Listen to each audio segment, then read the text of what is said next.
دو چیزیں ایسی ہے کہ جن کے اندر انسان کے ساتھ دوسری مخلوقات بھی شریک ہے، ایک ہے نماز، دوسری ہے تسبیح۔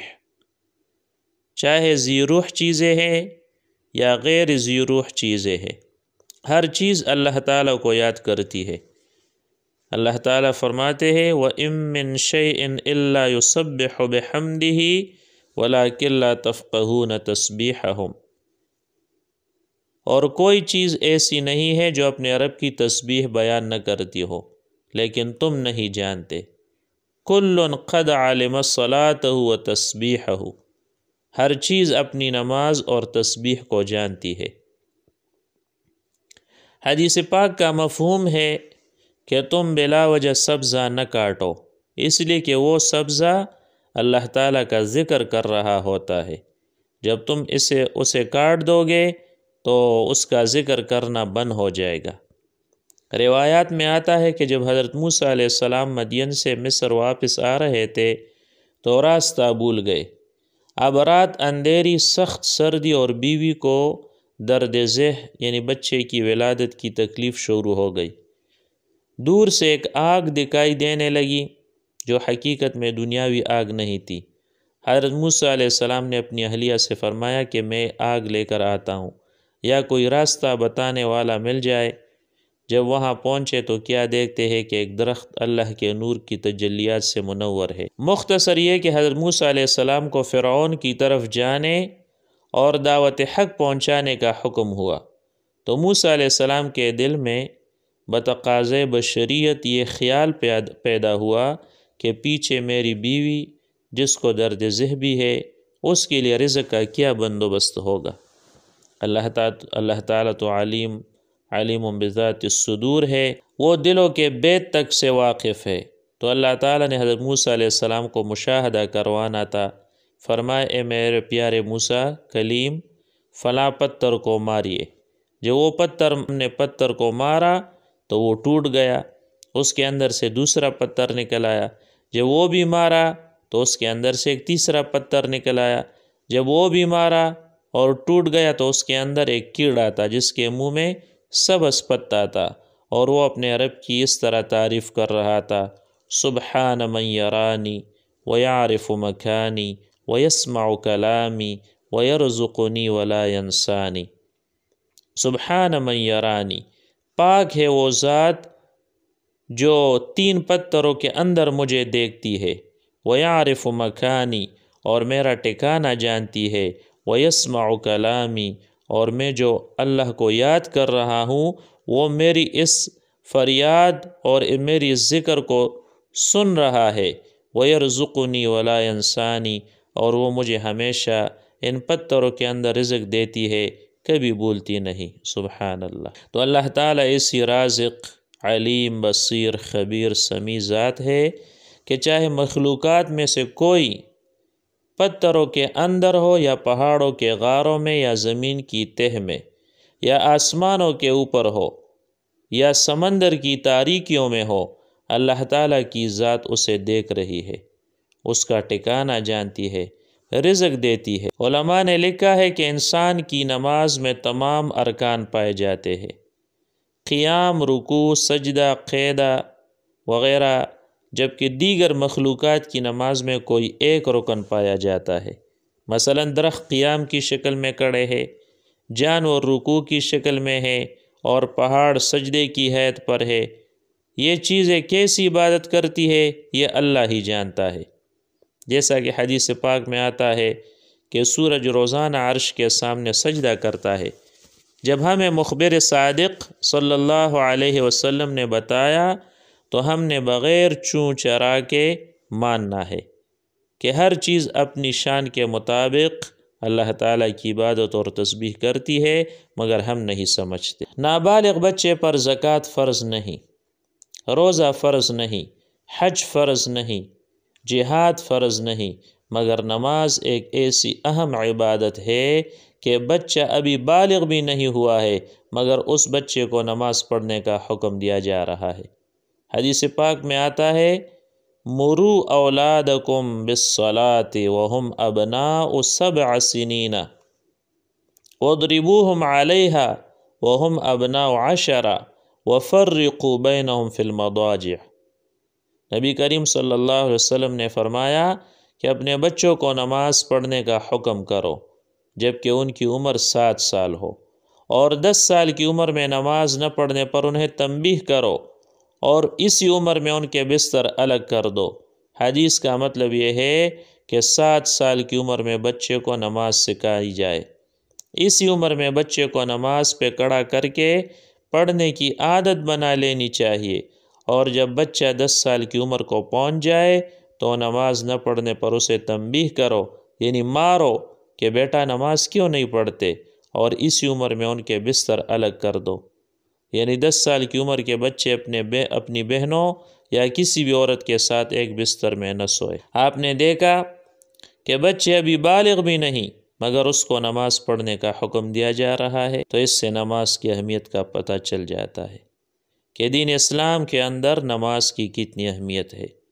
اب بچے کی عمر 7 سال ہے مگر اپنے لیے اور اپنی اولاد کے لیے دعا کرتا ہے، رب اجعلنی مقیم الصلاۃ ومن ذریتی، اے اللہ مجھے اور میری اولاد کو نمازی بنا۔ حدیث پاک کا مفہوم ہے، آپ صلی اللہ علیہ وسلم نے فرمایا کہ دین اسلام کے اندر نماز کی حیثیت ایسی ہے جیسے انسانی بدن میں سر کی حیثیت ہے، یعنی جس طرح انسان بغیر سر کے صحیح سالم نہیں زندہ نہیں رہ سکتا، بلکہ انسانی جسم اور بدن بغیر سر کے ناقص، نامکمل اور ادھورا ہے، تو اسی طرح اگر انسان کی زندگی سے نماز کو نکال دیا جائے تو وہ زندگی بھی نامکمل اور ادھوری اور ناقص رہے گی۔ روایات سے معلوم ہوتا ہے کہ جب بھی آپ صلی اللہ علیہ وسلم کو ذات کے متعلق ستایا گیا تو آپ صلی اللہ علیہ وسلم نے ان کافروں کی حق میں بد دعا ارشاد نہیں فرمائی، مگر جہاں نماز کی قضا ہونے کی باری آئی ہے تو وہاں اللہ کے پیغمبر صلی اللہ علیہ وسلم نے ان کافروں کے حق میں بہت سخت بد دعا ارشاد فرمائی ہے۔ اس کی پہلی مثال وہ یہ ہے کہ جب آپ صلی اللہ علیہ وسلم مکہ سے طائف یہ نیت اور فکر لے کر پہنچے کہ اگر رؤسائے طائف ایمان لے آئے تو ممکن ہے کہ ان کے ماتحت غریب لوگ بھی ایمان لائیں گے، مگر بجائے عربوں کے دستور کے مطابق ایک مہمان کی مہمان نوازی ہی کی جائے، مگر بجائے عزت سے پیش آنے کے سرداران طائف بڑی سختی سے پیش آئے۔ ان میں سے ایک نے کہا، اوہو آپ ہی کو اللہ نے نبی کا بنا کر بھیجا ہے؟ دوسرا بولا، کیا خدا کو تیرے علاوہ کوئی اور نہیں ملا تھا جس کو پیغمبر بنا کر بھیجتے؟ تیسرے نے کہا کہ میں تجھ سے بات کرنا بھی نہیں چاہتا۔ چنانچہ یہ لوگ بڑی سختی سے پیش آئے، صرف اسی پر اکتفا نہیں کیا بلکہ چھوٹے بچوں کو یہ کہہ کر پیچھے لگا دیا کہ یہ آدمی شاعر مجنون ہے، تمہیں تمہارے باپ دادا کے دین سے ہٹانا چاہتا ہے۔ چنانچہ روایت میں آتا ہے کہ آپ صلی اللہ علیہ وسلم کو 3 میل تک پتھر پڑتے رہے، یہاں تک کہ آپ صلی اللہ علیہ وسلم خون میں رنگین ہو گئے۔ پہاڑوں پر معمور فرشتے حاضر خدمت ہوئے کہ یا رسول اللہ آپ کو اتنے پتھر مارے گئے، اگر آپ حکم دیں تو ان کافروں کو ان دونوں پہاڑوں کے درمیان کچل دیں گے، مگر آپ صلی اللہ علیہ وسلم نے اتنا سخت ستانے کے باوجود بھی ان کافروں کے حق میں بد دعا ارشاد نہیں فرمائی، بلکہ یوں دعا فرمائی، اللہم اہد قومی فانہم لا یعلمون، اے اللہ میری اس قوم کو ہدایت نصیب فرما دیجئے، یہ نہیں جانتی، اگر جانتی تو کبھی بھی ایسا نہ کرتی۔ دوسری مثال، جنگ احد کے موقع پر ایک کافر نے زور سے پتھر مارا جو آپ صلی اللہ علیہ وسلم کی پیشانی مبارک پر لگ گیا، جس سے آپ کی پیشانی مبارک زخمی ہو گئی۔ دوسرے کافر نے زور سے پتھر مارا جس سے آپ صلی اللہ علیہ وسلم کے رخسار مبارک زخمی ہو گئے۔ تیسرے کافر نے زور سے پتھر مارا جو آپ صلی اللہ علیہ وسلم کے منہ مبارک پر لگ گیا، جس سے آپ صلی اللہ علیہ وسلم کے 2 دندان مبارک بھی شہید ہوئے، مگر اس قدر تکلیف پہنچانے کے باوجود بھی آپ صلی اللہ علیہ وسلم نے ان کافروں کے حق میں بد دعا ارشاد نہیں فرمائی، بس اتنا فرمایا کہ کیف یفلح قوم شجوا نبیہم وکسروا رباعیتہ وہو یدعوہم الی ربہم۔ وہ قوم کیسی کامیاب ہو سکتی ہے جو اپنے نبی کے چہرے کو پتھروں سے مار مار کر زخمی کر دے اور اس کے دانت توڑ دے، حالانکہ وہ ان کو ان کے رب کی طرف بلا رہا ہے۔ تیسری مثال، جنگ خندق کے موقع پر یہ مشورہ طے پایا گیا کہ مدینے میں رہ کر دفاعی جہاد لڑیں گے، تو رسول اللہ صلی اللہ علیہ وسلم بھی ان 10 میں سے 10ویں ہیں جو خود بنفس نفیس خندق کے کھودنے میں مصروف ہے۔ آپ صلی اللہ علیہ وسلم اس جہادی عمل میں اس قدر مصروف رہے کہ آپ کی کچھ نمازیں قضا ہو گئی۔ یہاں یہ بات بھی سمجھے کہ ایک طرف جہاد، دوسری طرف نماز،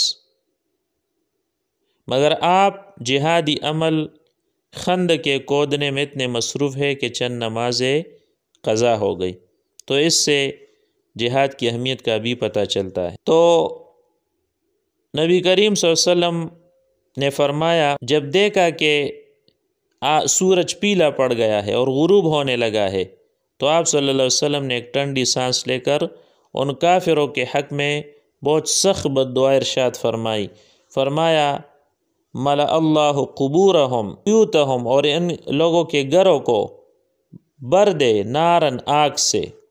اللہ تعالیٰ، اے اللہ تو ان لوگوں کے قبروں اور گھروں کو آگ سے بھر دے، کما حبسون عن الصلاۃ الوسطیٰ، جس طرح کہ ان لوگوں نے ہمیں روکا نماز عصر سے۔ وفی روایت شغلون عن الصلاۃ، اور ایک روایت میں ہے کہ ان لوگوں نے نماز سے روکا، یعنی جن کی وجہ سے ہماری نماز قضا ہو گئی۔ اے اللہ تو ایسے لوگوں کی قبروں کو اور گھروں کو آگ سے بھر دے۔ رسول اللہ صلی اللہ علیہ وسلم کو جتنا بھی سخت سے سخت ستایا گیا، مگر آپ نے ان کافروں کے حق میں بد دعا ارشاد نہیں فرمائی، مگر جہاں نماز کی قضا ہونے کی باری آئی تو سخت بد دعا ارشاد فرمائی۔ تو معلوم ہوا کہ دین اسلام کے اندر نماز کی بہت بڑی اہمیت ہے۔ تو میرے دوستو، نماز اپنے وقت پر خشوع و خضوع کے ساتھ پڑھنے کا اہتمام کرے۔ وآخر دعوانا ان الحمد للہ رب العالمین۔